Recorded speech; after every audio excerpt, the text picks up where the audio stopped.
Yung mga anak na hindi marunong tumanaw sa magulang, kahit anong marating nito, hindi magiging makabuluhan.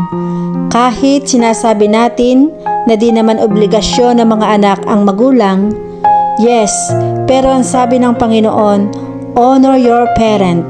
At kasama doon sa pag-honor na yon, yung meron kang kayang gawin para sa kanila, ginagawa mo.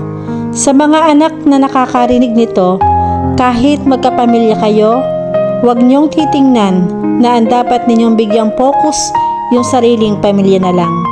Hanggat nabubuhay ang mga magulang ninyo, iparamdam ninyo na kaya niyo silang i-honor in all aspect ng buhay. Huwag kayong iiyak sa kanilang libing dahil marami kayong regrets. No, dahil wala kayong kwentang anak. Kung iiyak lang kayo sa kanilang lamay, pero noong nabubuhay, hindi mo ginawa yung mga dapat mong gawin para sa kanila.